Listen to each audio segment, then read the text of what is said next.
तो इस सेशन में आप मुझे बिल्कुल नहीं सुनेंगे, आप सिर्फ इन्हीं को सुनेंगे, इन्हीं की रचनाओं को सुनेंगे और मैं एक एक करके उन्हें आमंत्रित करूंगा और वो अपनी अपनी जो है जो भी कविता पाठ वो करना चाहते हैं वो सुनाएंगे। तो सबसे पहले तजिंदर जी, आपको मैं आप ही के शब्दों में आमंत्रित करना चाहता हूं, या मैं क्या चाहता हूं कि वहीं से आप सुनाना शुरू करें। बिखर जाए सारा अमृत, अब नहीं कोई भटकन, खो जाए सारा आकाश, अब नहीं उधेड़ बुन, तुम्हें मुबारक 4 जीवन, आधे अधूरे अनिश्चित, मेरे लिए काफी है एक कतरा संचित, एक बूंद निश्चित। धन्यवाद मेरी कविता मुझे सुनाने के लिए। एक कवि के लिए इससे बड़ा कोई सम्मान नहीं हो सकता कि कोई दूसरा व्यक्ति, कोई उसका श्रोता, उसका पाठक उसकी कविता उसको सुनाए। इस सम्मान के लिए बहुत बहुत धन्यवाद। आपने सबसे पहले तो मैं संजीव पालीवाल जी का, जयप्रकाश पांडे जी का धन्यवाद करना चाहूँगा इस सेशन के लिए और मुझे उसमें आमंत्रित करने के लिए। और एक और धन्यवाद जो आपने आज शीर्षक रखा है, शब्द बुनते हैं ख्वाब। बहुत ही बढ़िया शीर्षक है, क्योंकि विंसेंट वैन गॉग एक बहुत बड़े पेंटर थे। उनका एक कोट मुझे याद आता है इस शीर्षक को सुनकर। उन्होंने कहा, I dream of painting, I dream of painting, then I paint my dream. मैं पेंटिंग के सपने देखता हूं, फिर अपने सपनों को पेंट करता हूं। तो शब्द बुनते हैं ख्वाब। शब्दों को डेफिनेटली ख्वाबों को बुनना होता है, लेकिन ख्वाबों को बुनने के लिए जो सबसे बड़ी शक्ति है वो हमारी कल्पना की शक्ति है। हमारी कल्पना की शक्ति हमारे सपनों को, हमारे ख्वाबों को बुनती है। और ह्यूमन स्पीशी के रूप में, मानव प्रजाति के रूप में, हम मिलियंस ऑफ ईयर्स की जो एक इवोल्यूशन की यात्रा करके यहां पहुंचे हैं, उसमें प्रकृति मां ने, मदर नेचर ने अगर हमें कोई सबसे बड़ा उपहार दिया है तो वो हमारी कल्पना शक्ति का है। हमारी कल्पना शक्ति के कारण ही जब हम स्टोन एज में थे, हमने पत्थर से आग जलाई, तो हमने उसको अग्नि देवता के रूप में अपनी कल्पना शक्ति और विवेक से स्वीकार कर लिया। जब बारिश हुई तो फिर अपनी कल्पना शक्ति और अपने विवेक से हमने उसे वरुण देवता मान लिया। तो कल्पना शक्ति जो है हमारी मानव प्रजाति की, हमारी, जिसको हम आज होमोसेपियंस अपने आप को कहते हैं, ह्यूमन स्पीशी के रूप में हम गर्व करते हैं, तो हमारी जो सबसे बड़ी शक्ति है मदर नेचर से जो हमें उपहार मिला है मिलियंस ऑफ ईयर्स के इवोल्यूशन में, वो हमारी कल्पना शक्ति है। और कल्पना शक्ति से ख्वाब बुने जाते हैं, जो कि मैं मानता हूं 2 तरह के हैं। एक वो ख्वाब जो हम नींद में आंखें बंद करके देखते हैं, जिनका मैं कोई बहुत ज्यादा महत्व नहीं मानता हूं, क्योंकि जब हम उठते हैं तो हमें वो ख्वाब याद भी नहीं रहते हैं। एक दूसरी तरह के ख्वाब होते हैं जो हम खुली आंखों से देख सकते हैं, और खुली आंखों के जो ख्वाब होते हैं वो सबसे ज्यादा महत्वपूर्ण हैं, क्योंकि वो हमारे पुरुषार्थ को चैलेंज करते हैं कि आप अपने साहस से, अपने आशावाद से अपने सपनों को पूरा करिए। और सिर्फ पूरा ही नहीं करिए, अपने बच्चों को भी वो ख्वाब दिखाइए, अपने नौजवानों को वो ख्वाब सौंपिए, ताकि वो कल एक सुनहरे कल की तरफ बढ़ पाएं। लेकिन जब इन ख्वाबों को, इन सपनों को हमें साझा करना होता है अपने बच्चों से, अपने नौजवानों से, तब हमें शब्द चाहिए, तब हमें अक्षर चाहिए, मात्राएं चाहिए, तब हमें भाषा चाहिए। इसलिए आज का जो शीर्षक है मुझे बहुत बढ़िया लगा, शब्द बुनते हैं ख्वाब। बहुत ही बढ़िया। Thank you very much. Sir, ये चाहते हैं कि आपकी रचनाएं लोगों तक पहुंचें और जी, अगले 10 मिनट जो आप सुनाना चाहते हैं वो आप सुना सकते हैं। जी, थैंक यू। मैं 2 छोटी छोटी कविताएं और फिर उसके बाद एक कविता, 10 मिनट हो जाए, बच जाए तो मुझे बता दीजिएगा, फिर मैं एक छोटी कविता और सुना दूं। ये छोटी छोटी 3 कविताएं हैं, बहुत ही छोटी छोटी हैं, और इनको आप प्रेम कविता भी कह सकते हैं। पहली कविता का शीर्षक है रात तुम्हारे साथ। रात तुम्हारे साथ। कभी मिले नहीं हम इतनी देर तक, कभी मिले नहीं हम इतनी देर तक कि लंबे अभिसार और मीठी बातों के बाद इतनी देर हो जाए मैं सो जाऊं वहीं तुम्हारे घर। कभी मिले नहीं हम इतनी देर तक कि लंबे अभिसार और मीठी बातों के बाद इतनी देर हो जाए मैं सो जाऊं वहीं तुम्हारे घर, कम से कम एक दिन तो लगे हम साथ साथ रहते हैं, कम से कम एक दिन तो लगे हम साथ साथ रहते हैं। एक और बहुत ही छोटी सी कविता है, वजूद, हस्ती, एग्जिस्टेंस, वजूद। उसने मेरे सीने पे सिर रख दिया, उसने मेरे सीने पे सिर रख दिया, रुंधलाई आवाज में बड़ी शिद्दत से कहा। उसने मेरे सीने पे सिर रख दिया, रुंधलाई आवाज में बड़ी शिद्दत से कहा, मत जाओ मुझे छोड़कर, मैं खो दूंगी वजूद अपना। मत जाओ मुझे छोड़कर, मैं खो दूंगी वजूद अपना। मैं नहीं गया, मैं नहीं गया, अगर चला जाता मैं भी खो देता वजूद अपना। मैं नहीं गया, अगर चला जाता मैं भी खो देता वजूद अपना।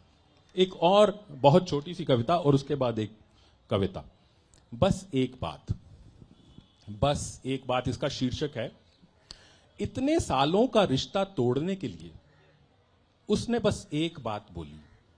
इतने सालों का रिश्ता तोड़ने के लिए उसने बस एक बात बोली, नहीं कल मत आना मैं फिर बताऊंगी। नहीं कल मत आना मैं फिर बताऊंगी। और उसने फिर कभी नहीं बताया, और उसने फिर कभी नहीं बताया। और अब एक कविता, इस कविता का शीर्षक है कठपुतली अपनी ही। देखिए, हमारे जितने भी डोमेन्स हैं, चाहे वो फिलॉसफी का हो, लिटरेचर का हो, साइंस का हो, उसमें ये जो विवाद है ये बहुत अरसे से चल रहा है। एक तरफ है नियति और एक तरफ है पुरुषार्थ। कुछ लोग ये मानते हैं कि सब कुछ नियति के हाथ में है, और दूसरी तरफ लोग मानते हैं कि सब कुछ पुरुषार्थ के हाथ में है। तो इसके ऊपर एक कविता लिखी, कठपुतली अपनी ही, कठपुतली अपनी ही। आज मैं उदास हूं, किसी ने मेरे कान में कहा, तुम बस एक कठपुतली हो। आज मैं उदास हूं, किसी ने मेरे कान में कहा, तुम बस एक कठपुतली हो, जिसकी डोर और खेल है पूर्व निश्चित, जिसकी डोर और खेल है पूर्व निश्चित। मैंने थोड़े आश्चर्य से विरोध किया, मैंने थोड़े आश्चर्य से विरोध किया। नहीं नहीं, मैं मुस्कुराता हूं अपने मन से।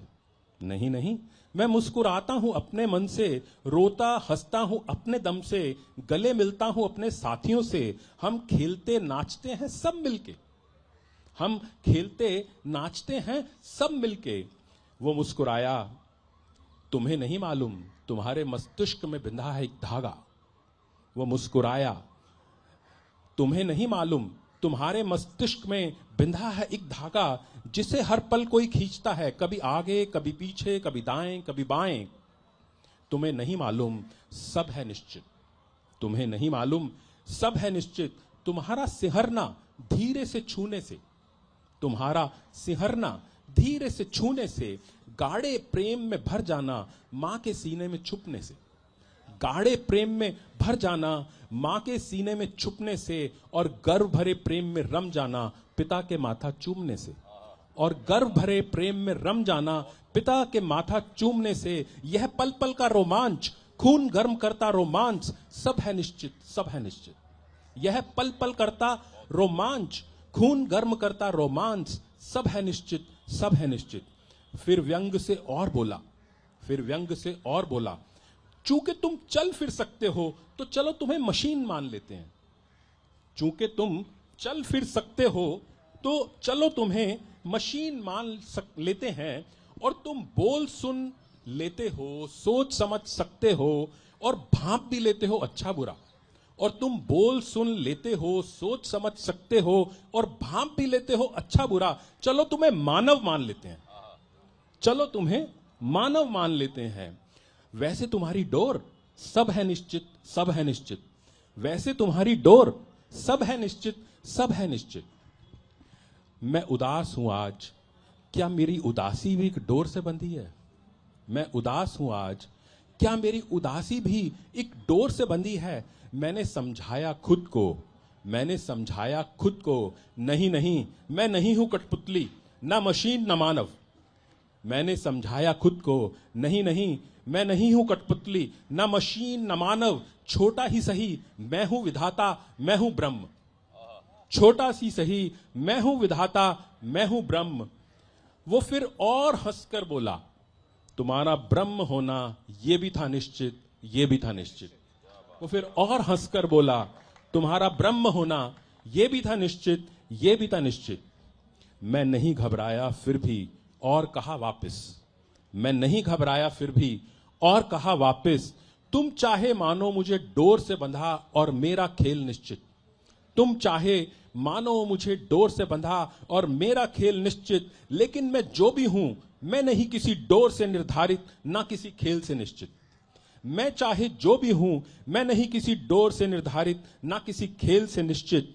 होंगे मुझ में कई कण जिन्हें मिले होंगे चालाक क्षण आगे बढ़ जाने के।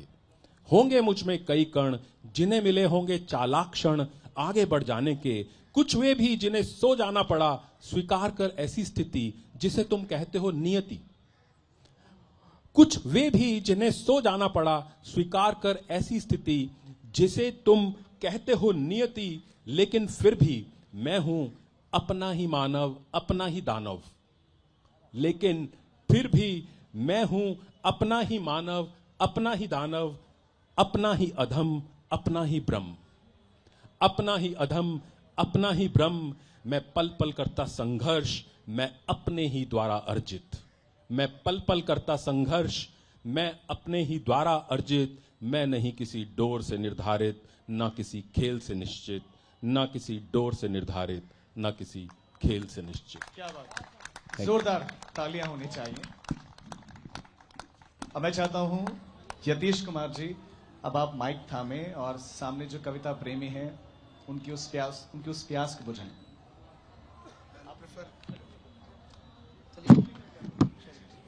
तो बहुत बहुत शुक्रिया। और यहां से होल्ड करेंगे। सर्वप्रथम नमस्ते दिल्ली और शुक्रिया आज तक। और इस मंच पे जो बैठे हैं, जिनसे कविताएं सीखी है, आज उनके साथ कविता पढ़ने का सौभाग्य मिल रहा है, इसलिए आप दोनों को प्रणाम। पहली कविता जो आप लोगों के सामने रख रहा हूँ वो एक मित्र है हमारे पटना से, राजेश कमल। ये मेरे लिस्ट में नहीं थी कविता, लेकिन आज उनके विशेष अनुरोध पे इसी से शुरुआत कर रहा हूँ। जो आज विश्व पटल पे हो रहा है, शायद उसकी कुछ छवि आपको यहाँ पे दिखे। शीर्षक है छर छर अक्षर। नफी की आदम चाह, नफी की आदम चाह बेइंतहाई पर है। गगन चुंबी शोर में खोए लोग पक्ष और विपक्ष का भेद मिटा रहे हैं। पहले कौन की फिराक में सच झूठ में तब्दील हो रहा है। सनाके में करुणा अंतिम कराह ले रही है। और निर्णय अब एक सामूहिक निर्णय है। इतिहास ने देश की देह पर ऐसी कील गाड़ दी है कि जब्त हो चुके नासूर से हर पल खून टपकता है। मरहम लिए बढ़ते हाथ, मरहम लिए बढ़ते हाथ आह और डाह से गुजरते हुए नमक में तब्दील हो रहे हैं। मरहम लिए बढ़ते हाथ आह और डाह से गुजरते हुए नमक में तब्दील हो रहे हैं। धमाके से सुन्न पड़ चुके हैं कान, जबकि सोच भुतरा कर हकला रही है। अब सोचता हूं भला हुआ बहरा हो गया। अब सोचता हूं भला हुआ बहरा हो गया, कोई धमाका सुनाई नहीं देता।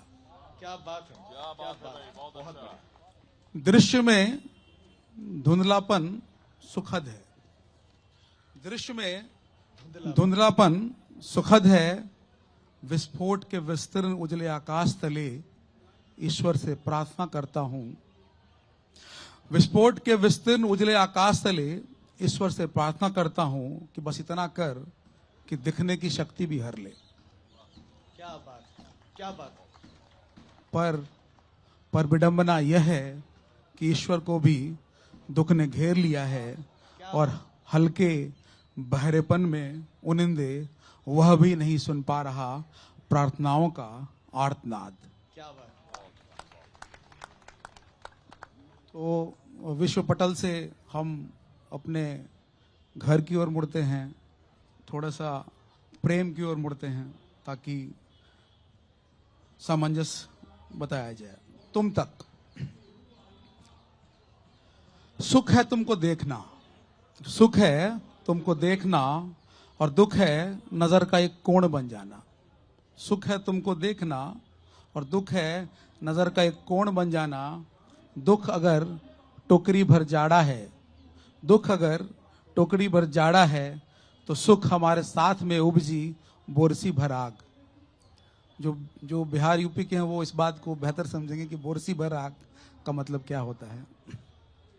समंदर के झाग सा है दुख, समंदर के झाग सा है दुख, जबकि सुख है उसी लहरों का हर बार लौट आना। दुख है नहीं पाना चित्त का उखड़ जाना, सुख है कच्ची हल्दी सा उखड़ कर भी हर बार उगाना, लेप बन जाना। दुख है दूध की तरह उफन जाना, दुख है दूध की तरह उफन जाना और सुख है तब भी तुम्हारा हर बार मुस्कुराना। क्या बात है। हम लोग बचपन में एक गेम खेलते थे जिसको बेगा टेला बोलते थे। हम उसमें गोलों को ऐसे छोड़ते थे, वो टहलते हुए कहीं कहीं जाके किसी अंक में फंस जाता था। उसको यहाँ पे मैंने प्रयोग किया है कि बेगा टेला की गोली हूं मैं और किलो वाली आखिरी सुराख तुम। बेगा टेला की गोली हूं मैं और किलो वाली आखिरी सुराख तुम। दुख है बारहा टकराना, दुख है बारहा टकराना, जबकि सुख है इसके बावजूद हर बार तुम तक पहुंच जाना।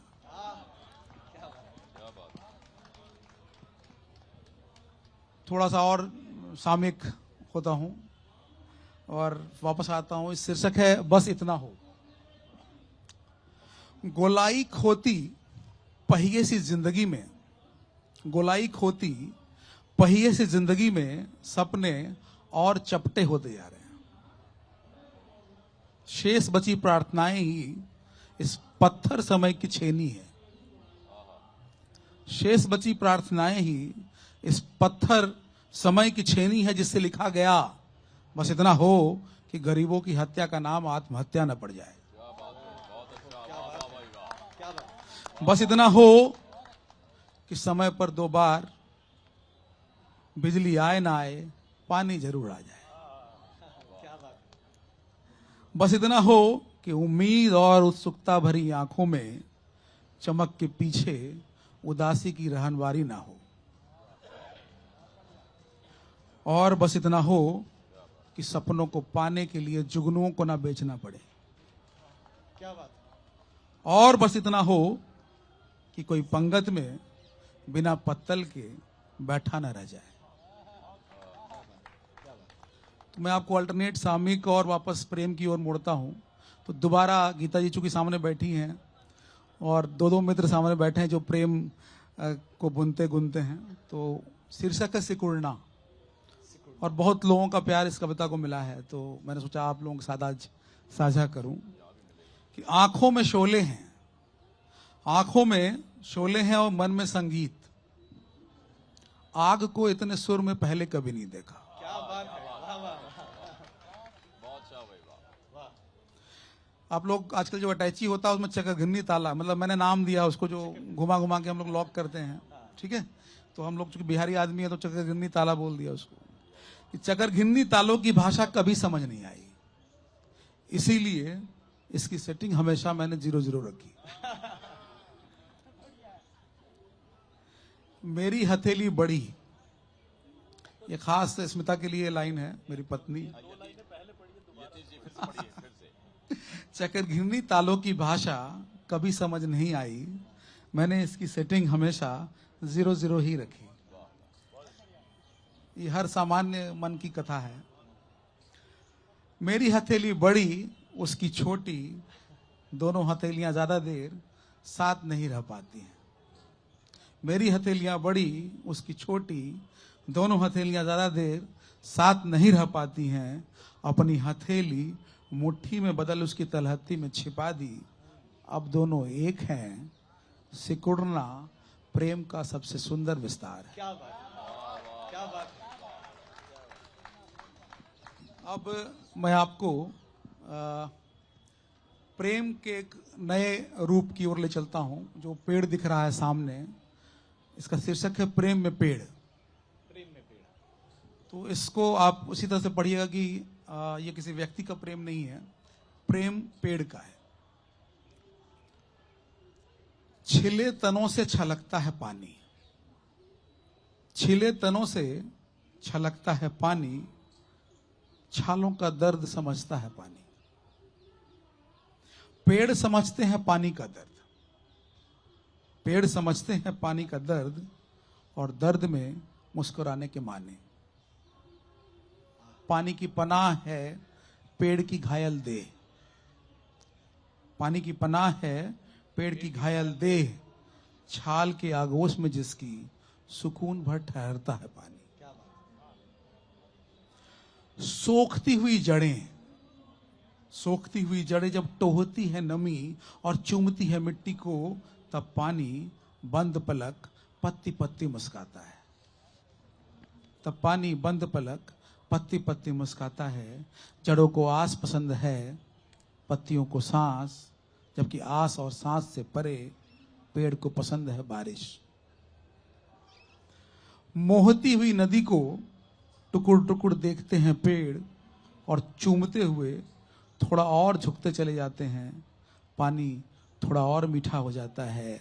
अंतिम 4 लाइन है कि पेड़ बनाते हैं पानी को और खूबसूरत, दरअसल हर पल पानी के प्रेम में होते हैं पेड़, और झूमते हुए बहती हवा से कहते हैं कि प्रेम में प्रतीक्षा का नाम बारिश है।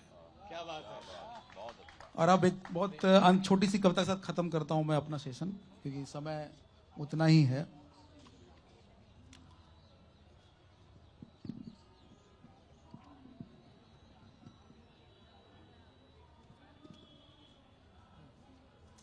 ये छोटी सी प्रेम कविता है। बनना चाहता हूं, और गीता जी को बहुत पसंद है, इसलिए सुना रहा हूं सर। कि बनना चाहता हूं तुम्हारा चश्मा,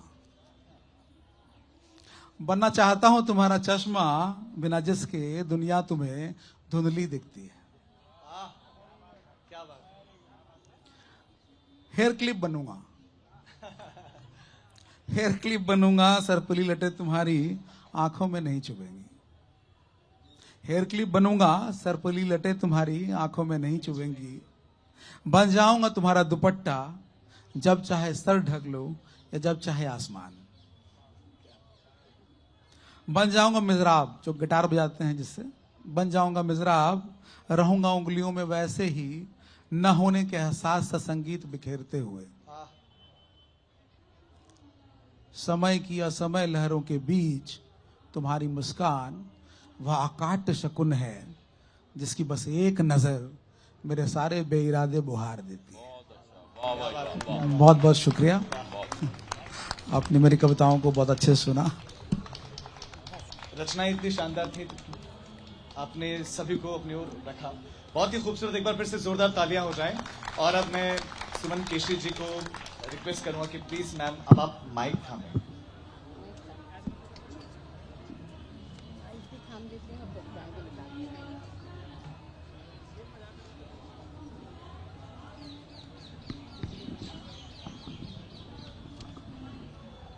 आज सबसे पहले तो मैं संजीव पालीवाल और जयप्रकाश पांडे जी को शुक्रिया अदा करूंगी कि न केवल उन्होंने मुझे यहाँ आमंत्रित किया, बल्कि जयप्रकाश पांडे जी ने तो एक तरह से मुझे प्रोत्साहित किया कि मैं चली ही आऊँ इस लंगड़पन के साथ।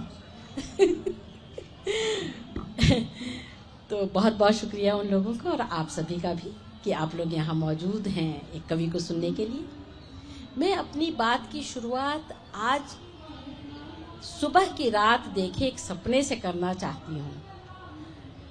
अजीब सा सपना था वो। मैं करीब उस उम्र में थी जब उम्र करीब 11 से 16 साल के बीच में थी और मैं उस पुराने घर में थी जो फरीदाबाद के सेक्टर 4 में है। सरकारी क्वार्टर है, मेरा नहीं।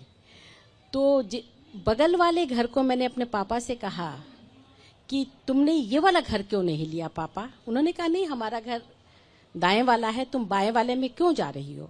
और मैं बाएं वाले में दरवाज़ा खोल के घुस गई और वो घर जो कि मेरे घर बाहर से मेरे घर के बराबर दिखता था, 3 कमरों वाला, एक ड्राइंग रूम वाला, वो घर बढ़ता चला गया और उसमें सोफे थे और ये इस तरह की चीज़ों के साथ फिर उसमें दूरदर्शन आ गया, उसमें टीवी चैनल्स आ गए, उसमें बहुत सारी चीज़ें हुई और अंत में जब मैं उस घर के अंदर जा ही रही थी तो पता चला कि अब मैं पैदल नहीं, किसी बैलगाड़ी जैसी या किसी गाड़ी जैसी किसी चीज़ में हूँ, जो मुझे क्लियर नहीं है।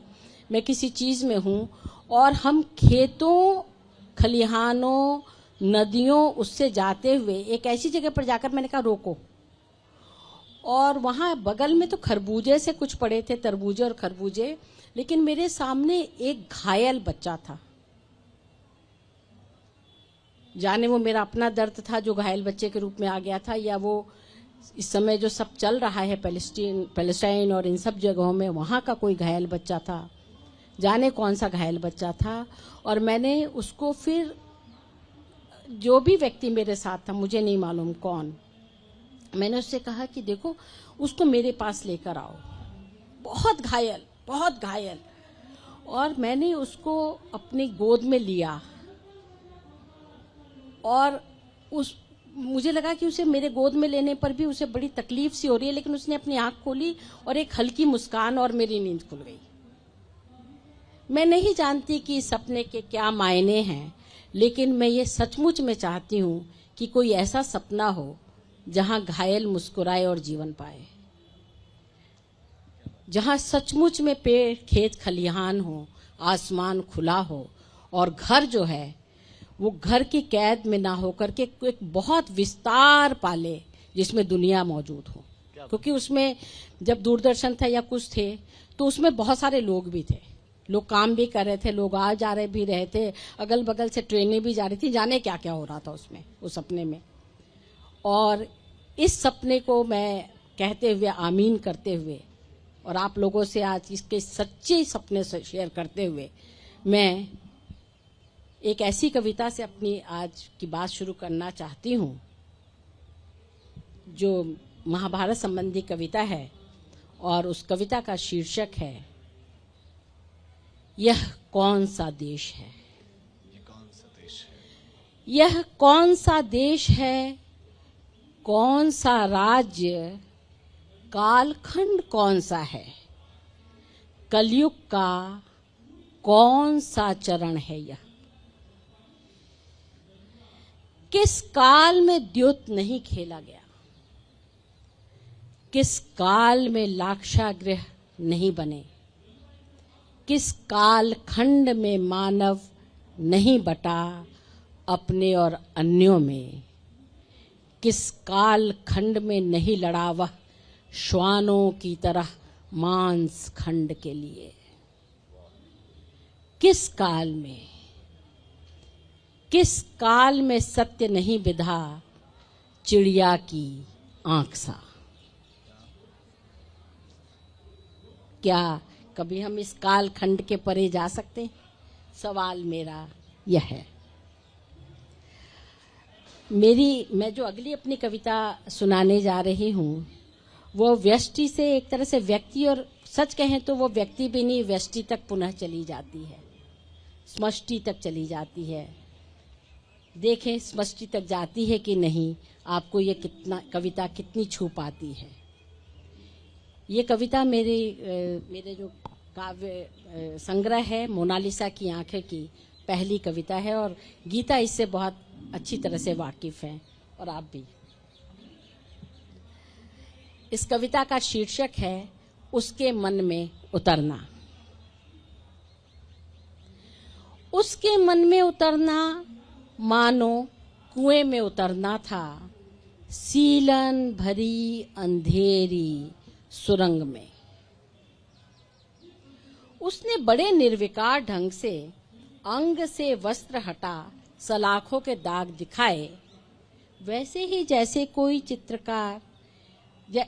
कोई किसी अनजान चित्रकार के चित्र दिखाता है बयान करते हुए। एक दिन दाल में नमक डालना भूल गई, उस दिन के निशान ये हैं। एक बार बिना बताए मायके चली गई, माँ की बड़ी याद आ रही थी, उस दिन के निशान ये वाले हैं। ऐसे कई निशान थे शरीर के इस या उस हिस्से में। सब निशान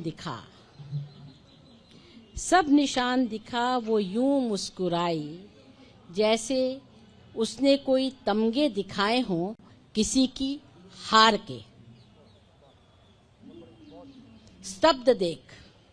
मुझे स्तब्ध देख उसने होले से छुआ। जानती हो, बेबस की जीत आंख की कोर में बने बांध में होती है। बेबस की जीत आंख की कोर में बने बांध में होती है। बांध टूटा नहीं कि बेबस हारा। आंसुओं की मुस्कान में आंसुओं के नमक में सिझा कर मैंने ये मुस्कान पकाई है। और तब मैंने जाना कि उसके मन में उतरना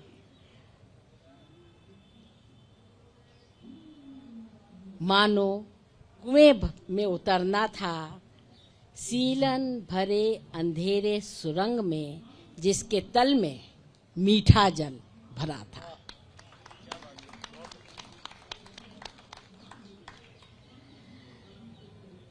अब बहुत सी स्त्रियां हैं और जो जानती हैं इस फीलिंग को, और इसका शीर्षक है लड़कियां। लड़कियां जिद नहीं करती चंद खिलौनों की। वे चंदा को आरे पारे नदिया किनारे बुलाने की भी जिद नहीं करती। कभी नहीं मांगती सोने के कटोरे में दूध भात। वे तो भैया बाबू की थाली की जूठन से चुपचाप पेट भरती हैं। एक कल्पना है लड़कियों की हमारे मन में, और पहले लड़कियां ऐसी होती भी थी, अभी भी कुछ लड़कियां ऐसी होती हैं बेचारी। लड़कियां जन्मते ही जान लेती हैं गूलर के फूल नहीं होते। लड़कियां जन्मते ही जान लेती हैं गूलर के फूल नहीं होते। वे जानती हैं लड़कियां पेड़ पर नहीं चढ़ती, डाल पकड़कर नहीं लटकती।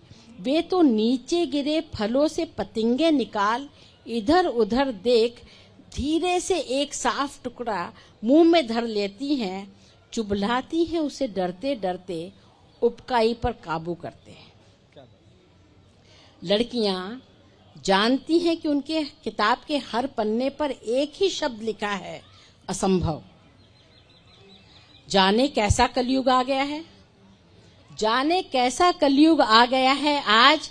अब इन लड़कियों को तो देखो, गूलर के फूल मांग रही हैं। अब इन लड़कियों को तो देखो, गूलर के फूल मांग रही हैं। और उसके आगे मैं लिखूंगी, वैसे कविता में ये नहीं है, कि वो खुद गूलर के फूल खिला भी देती हैं और खिलाती रहेंगी। क्या बात। तो एक ये कविता, और अब अगली जो कविता मैं आपको अपनी महाभारत वाले संग्रह से पुनः सुनाऊंगी। और थोड़ी सी स्थिति मेरी जरा गड़बड़ी है तो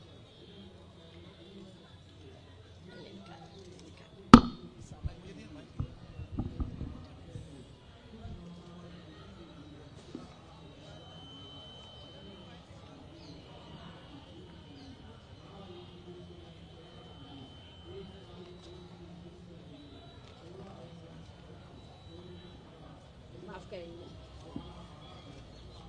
इसमें से दो कविताएं मैं आप लोगों को सुनाऊंगी। हो गई ये कविता फिर से। ये कविता बहुत लोगों ने सुनी है, और चूंकि आगे आगे है तो मैं सुना रही हूँ इसे। इस कविता का शीर्षक है द्रौपदी।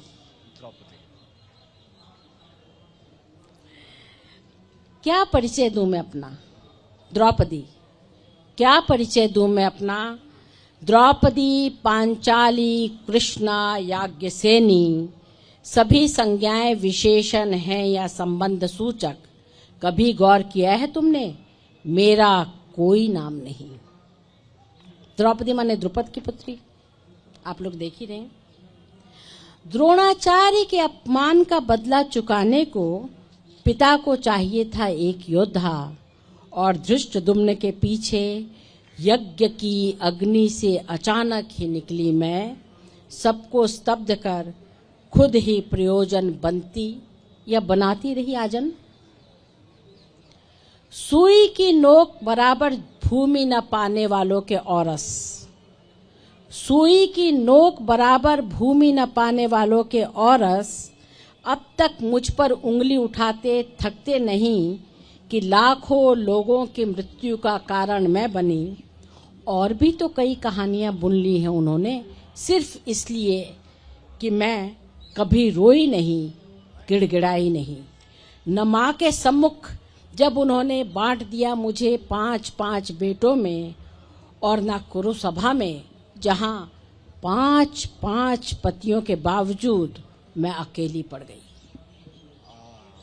इतिहास गवाह है, इतिहास गवाह है कि मैंने केवल कुछ प्रश्न उठाए, कुछ जिज्ञासाएं और शंकाएं, और तुमने मुझे नाम से ही वंचित कर दिया। क्या परिचय दूं मैं अपना? द्रौपदी, पांचाली, याज्ञसेनी, कृष्णा सभी नाम संबंध सूचक हैं, मेरा कोई नाम नहीं। क्या बात है, क्या बात है।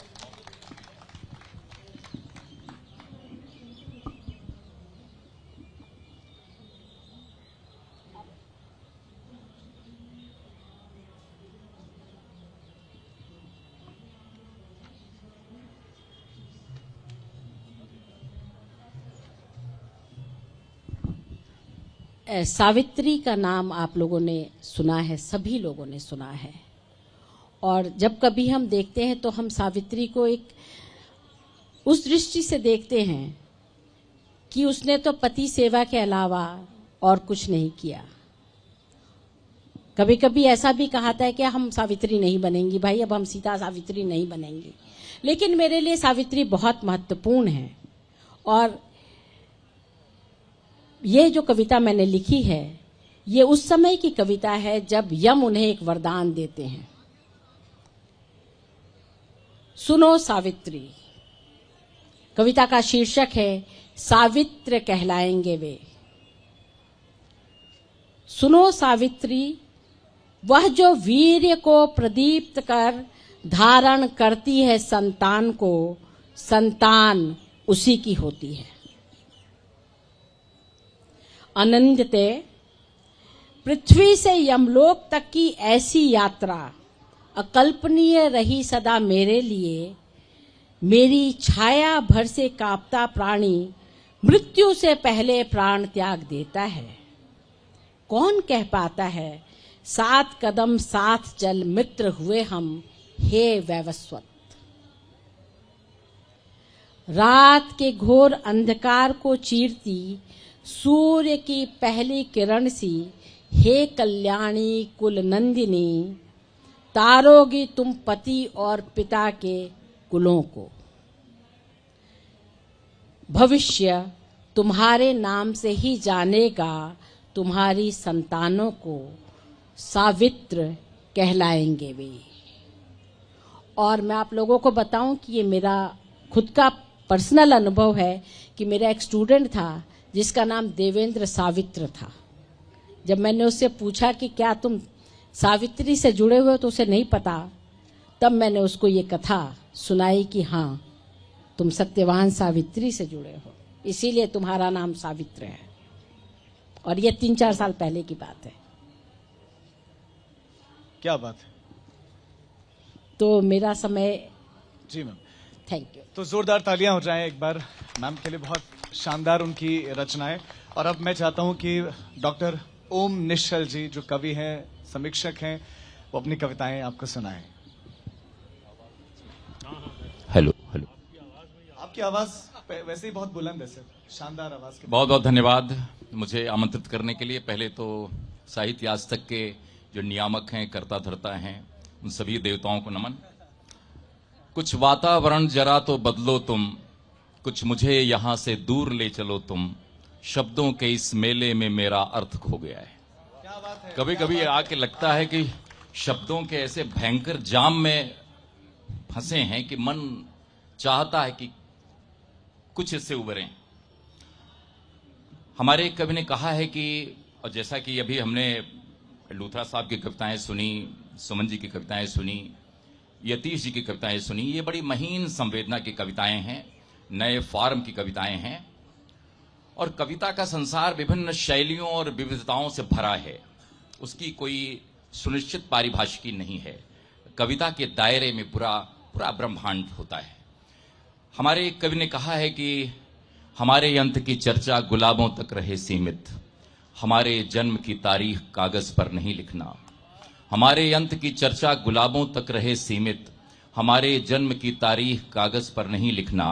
न गंगा जल, न हलाहल, न कोई और ही जल हो, किसी लाचार आंसू को हमारे भाल पर रखना। शायद सभी कवियों का यही उद्देश्य होता है।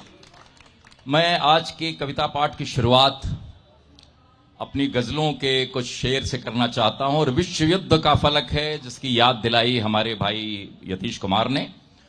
एक गजल सुने। रात जब स्याह अंधेरे में घुली होती है, रात जब स्याह अंधेरे में घुली होती है, उसकी आंखों में उदासी की नमी बोती है, उसकी आंखों में उदासी की नमी बोती है। लोग सो जाते हैं बिस्तर पे इत्मीनान से जब, लोग सो जाते हैं बिस्तर पे इत्मीनान से जब, गठरियां खोल के ये दुख की बहुत रोती है। कैसे बारूद के एक ढेर पे बैठी है वह, कैसे बारूद के एक ढेर पे बैठी है वह, कैसे नफरत के बियाबान को ढोती है। एक मलबे में बदलती हुई जैसे दुनिया, इन दिनों एक भी लम्हा नहीं ये सोती है। एक मलबे में बदलती हुई जैसे दुनिया, इन दिनों एक भी लम्हा ये नहीं सोती है। कहाँ छुपे हैं खुदाया अमन के पैगंबर, कहाँ छुपे हैं खुदाया अमन के पैगंबर, उन्हें बता दो कि दुनिया ये खत्म होती है, उन्हें बता दो कि दुनिया ये खत्म होती है। आग के पिंड से छितरा के बनी थी जो कभी, आज फिर आग की लपटों में भस्म होती है। आग के पिंड से छितरा के बनी थी जो कभी, आज फिर आग की लपटों में भस्म होती है। आग के पिंड से छितरा के बनी थी जो कभी, आज फिर आग की लपटों में भस्म होती है। करके ये इल्तिजा है अभी वक्त, ए दुनिया तू संभल जा अब भी, है अभी वक्त, ए दुनिया तू संभल जा अब भी। करके ये इल्तिजा धरती सुबह के रोती है। रात जब स्याह अंधेरे में खुली होती है, उसकी आंखों में उदासी की नमी बोती है। और सियासत हमेशा निशाने पर रहती है कवियों शायरों के। तो एक गजल इस सियासत के नाम। बड़े बेदर्द हो आहों को सजा देते हो, कैसे मासूम निगाहों को सजा देते हो। बड़े बेदर्द हो आहों को सजा देते हो, कैसे मासूम निगाहों को सजा देते हो। मंजिलें मिल नहीं पाती हैं तो कतराते हो, धूप में जलते हुए पांवों को सजा देते हो। मंजिलें मिल नहीं पाती हैं तो कतराते हो, धूप में जलते हुए पांवों को सजा देते हो। पहले तो हौसला देते हो कातिलों को, फिर पहले तो हौसला देते हो कातिलों को, फिर बाप के जुर्म की बच्चों को सजा देते हो।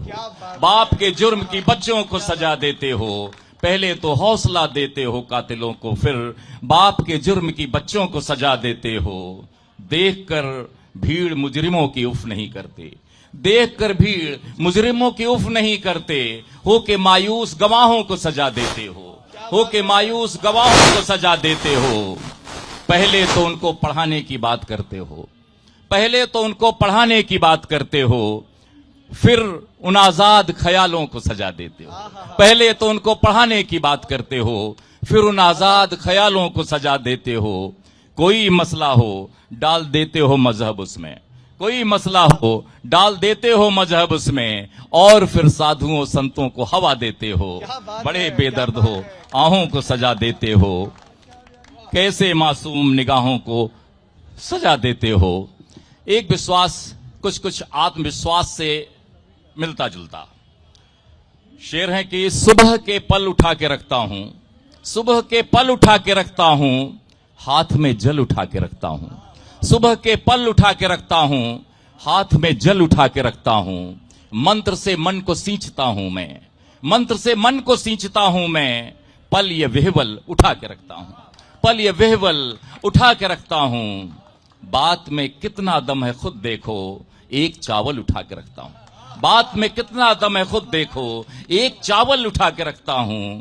तुम सुनोगे तो भीग जाओगे, तुम सुनोगे तो भीग जाओगे, सर पे बादल उठा के रखता हूं। तुम सुनोगे तो भीग जाओगे, सर पे बादल उठा के रखता हूं।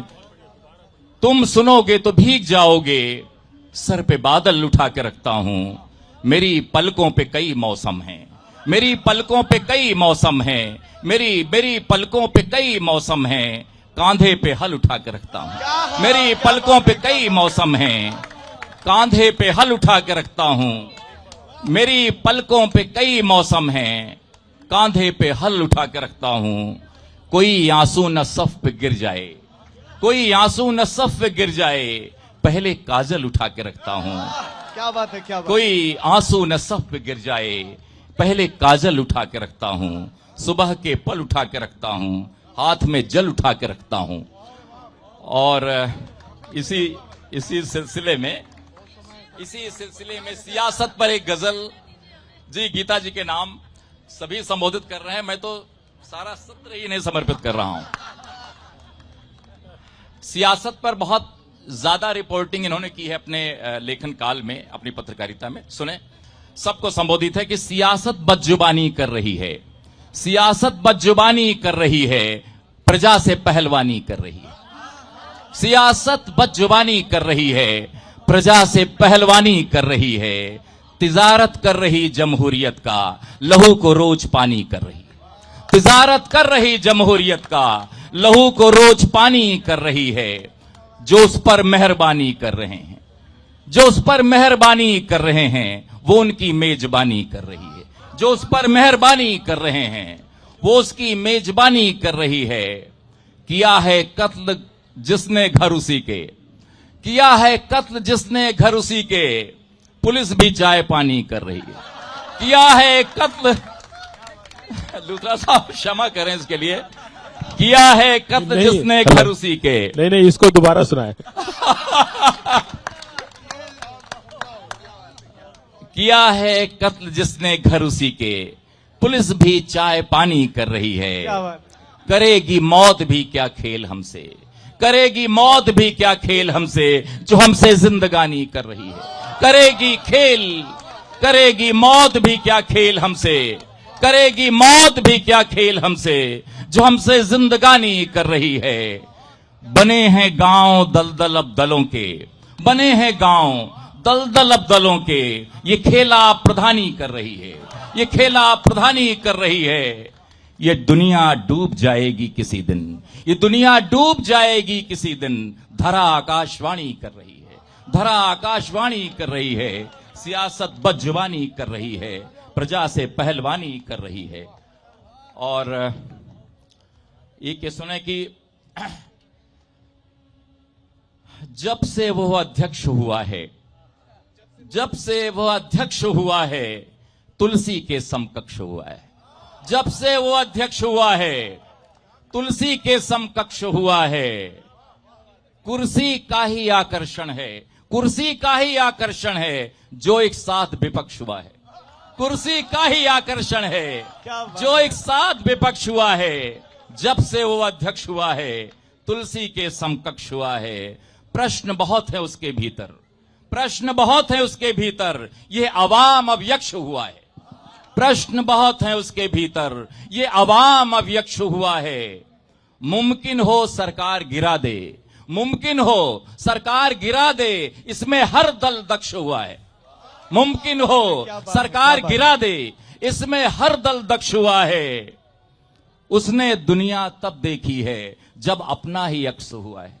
उसने दुनिया तब देखी है जब अपना ही अक्स हुआ है। मन में यह संशय रहता है, मन में यह संशय रहता है, क्या चुनाव निष्पक्ष हुआ है? मन में यह संशय रहता है, मन में यह संशय रहता है, क्या चुनाव निष्पक्ष हुआ है? भ्रष्टाचार कभी पौधा था, भ्रष्टाचार कभी पौधा था, अब तो वो वटवृक्ष हुआ है। भ्रष्टाचार कभी पौधा था, अब तो वो वटवृक्ष हुआ है, जब से वो अध्यक्ष हुआ है। एक गजल इसी तर्ज की ओर सुने कि कोई तो हो जहां पे जुल्म की सुनवाई है, कोई तो है कि जहां जुल्म की सुनवाई है, वरना अब न्याय की चौखट भी तमाशाई है। कोई तो है जहां पे जुल्म की सुनवाई है, वरना अब न्याय की चौखट भी तमाशाई है। हमने संबंध निभाने की पहल की बेशक, उसकी फितरत से हुआ इल्म की हरजाई है। हमने संबंध निभाने की पहल की बेशक, उसकी फितरत से हुआ इल्म की हरजाई है। उसने हर बार झुकाने की कोशिशें की हैं, उसने हर बार झुकाने की कोशिशें की हैं। मैंने हर बार न झुकने की कसम खाई है, मैंने हर बार न झुकने की कसम खाई है।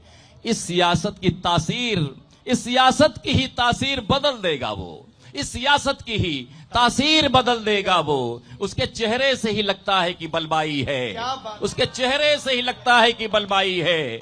उसने बंटवाए मोहल्ले में, उसने बंटवाए मोहल्ले में मुफ्त के लड्डू, उसने जिसने बंटवाए मोहल्ले में मुफ्त के लड्डू। अब विधायक भी वही पास का हलवाई है, बात है। जिसने बंटवाए मोहल्ले में मुफ्त के लड्डू, अब विधायक भी वही पास का हलवाई है।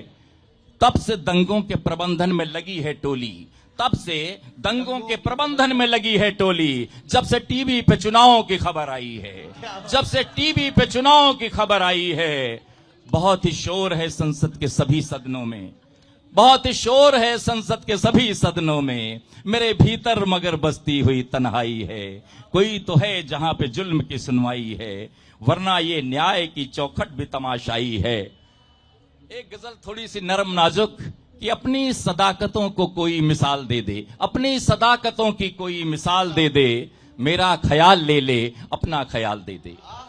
अपनी सदाकतों की कोई मिसाल दे दे, मेरा ख्याल ले ले अपना ख्याल दे दे।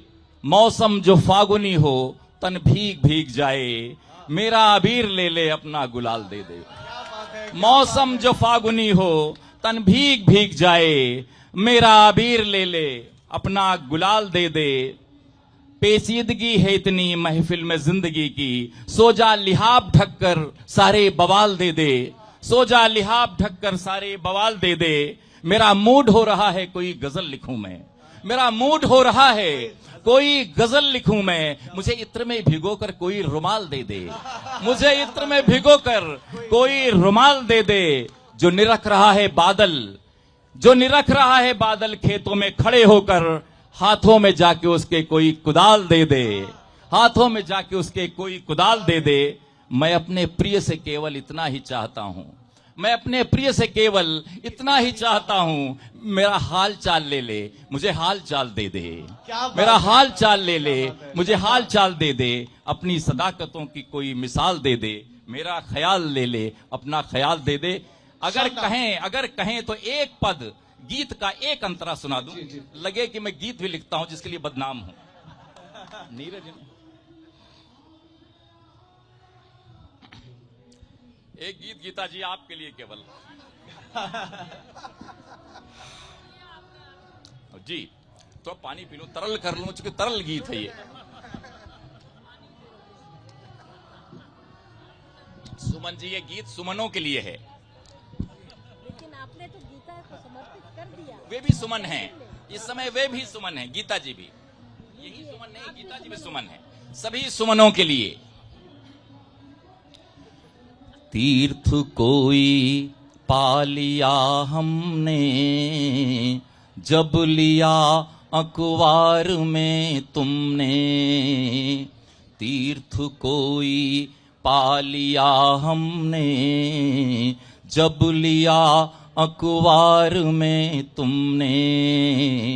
पर देखें, तुम मिले तो याद घिर आई, तुम मिले तो याद घिर आई, एक छवि सी चित्त में छाई, फिर उमड़ आए दृगों में जल, फिर उमड़ आए दृगों में जल, वेदना की सांझ गहराई, फिर उमड़ आए दृगों में जल, वेदना की सांझ गहराई, खिल झिलमिलाए फिर पुराने दिन, झिलमिलाए फिर पुराने दिन, आंख में सपना लगा तिरने, तीर्थ कोई पा लिया हमने, जब लिया अखबार में तुमने। बंद देखें, तुम न थे तो जिंदगी कम थी, तुम न थे तो जिंदगी कम थी, रोशनी में रोशनी कम थी, तुम न थे तो जिंदगी कम थी, रोशनी में रोशनी कम थी, हास से उल्लास ओझल था, आंसुओं में भी नमी कम थी, हास से उल्लास ओझल था, आंसुओं में भी नमी कम थी, उंगलियों में भर गया कंपन, उंगलियों में भर गया कंपन, कनखियों से जो छुआ तुमने, उंगलियों में भर गया कंपन, कनखियों से जो छुआ तुमने, तीर्थ कोई पा लिया हमने, जब लिया अखबार में तुमने। समय बहुत हो गया है, समाप्त प्राय है, इसलिए बहुत बहुत धन्यवाद, शुक्रिया सभी श्रोताओं को, इस मंच के हमारे आदरणीय कवियों को, सबको नमन, श्रोताओं को बहुत शुक्रिया आप सभी का। जोरदार तालियां होनी चाहिए एक बार फिर से डॉक्टर ओम निश्चल जी का, तजिंदर जी का, यतीश जी का और सुमन जी का। बहुत शुक्रिया, आप लोग आए और बहुत शानदार आपकी रचनाएं। तो एक बार फिर से जोरदार तालियां हो जाएं।